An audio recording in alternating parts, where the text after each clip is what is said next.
Hello friend, आज मैं एक आपको हॉरर स्टोरी सुनाने वाली हूँ। उम्मीद करती हूँ कि आप लोग को बहुत ही पसंद आएगी ये स्टोरी। एक रेलवे स्टेशन पर एक रात की गहरी अंधकार में विभिन्न ऑटो ड्राइवर खड़े थे। आवागमन के साथ ही ये ड्राइवर यात्रीगण को उनके गंतव्यों की ओर ले जाने का काम कर रहे थे। जैसे जैसे रात बढ़ी ज़्यादातर ड्राइवर अपने घरों की तरफ रवाना हो गए, जिसके परिणाम स्वरूप घाट स्टेशन पर सिर्फ थोड़ी भीड़ बची।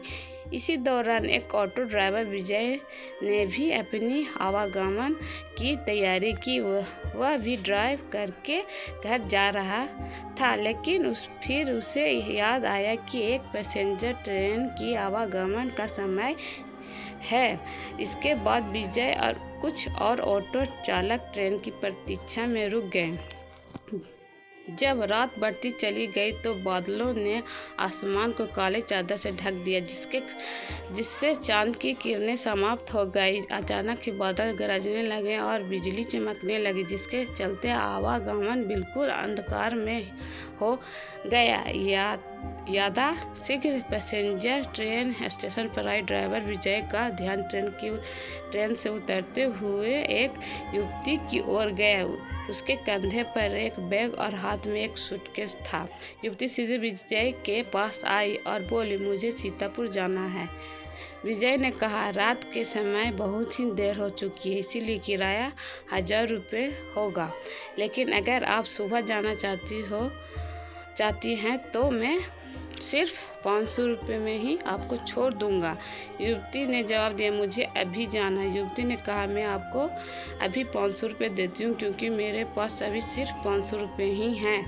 मैं आपको घर पहुँचकर बाकी के पैसे दे दूँगी। विजय ने उसके प्रस्ताव को स्वीकार किया और बोला, मैडम आप ऑटो में बैठिए। कुछ ही देर में विजय ने युवती को उसके गंतव्य के पते पर पहुंचा दिया। युवती ऑटो से उतरते ही जल्दी से अपने घर की ओर चली गई और विजय से कहा कि मैं आपको बाकी के 500 रुपये देने आती हूँ। विजय करीब आधे घंटे जितना इंतजार करता रहा, किंतु वो युवती विजय के पैसे देने के लिए नहीं आई।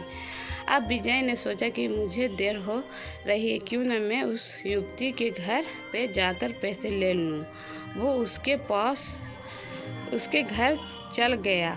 घर का दरवाज़ा एक बुढ़िया ने खोला। विजय ने उससे कहा कि एक मैडम यहाँ ऑटो से आई थी, उन्हें मुझे मेरे 500 रुपये देने हैं। वो अब तक पैसे लेकर बाहर नहीं आई। बुढ़िया ने हैरानी से पूछा, कौन मैडम? यहाँ तो मैं और मेरे पति के अलावा और कोई नहीं रहता है। हाँ, मेरी बेटी पहले रहती थी, लेकिन वो 3 सालों से यहाँ नहीं रहती है। विजय बोलने लगा, क्यों, अब वो कहाँ रहती है? मैंने शायद आपकी बेटी को ही यहाँ तक छोड़ा है।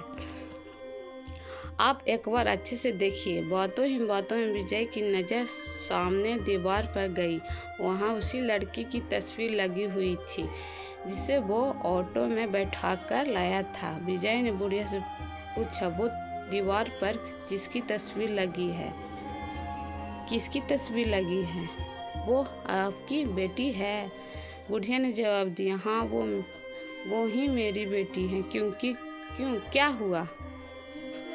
तुम ऐसे क्यों पूछ रहे हो? जवाब सुनते ही विजय बोल पड़ा, माताजी, मैंने कहा था कि मैं आपकी बेटी को ही घर लाया हूँ।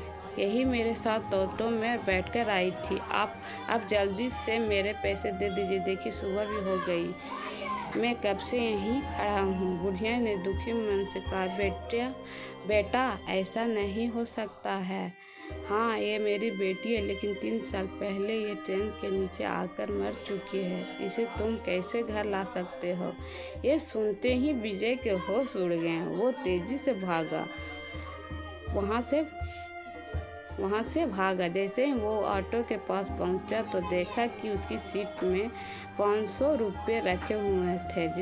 उनसे वो पैसे भगवान के सामने रखे और मंत्र का जाप करते हुए आगे की ओर बढ़ गया। उसके मन में ही हुआ ही आज तो सवारी बैठाने के पैसेंजर ट्रेन की लालच में मेरी जान जाते जाते बची। उस दिन से विजय ने रात को ऑटो चलाना ही बंद कर दिया। वो सिर्फ दिन के समय सवारी लाता व ले जाता और रात को घर में आराम से सोता है। दिन में काम करने के साथ ही रात को आराम करना भी उतना ही ज़रूरी होता है। कभी कभी हमें ज़्यादा लालच भारी पड़ती है।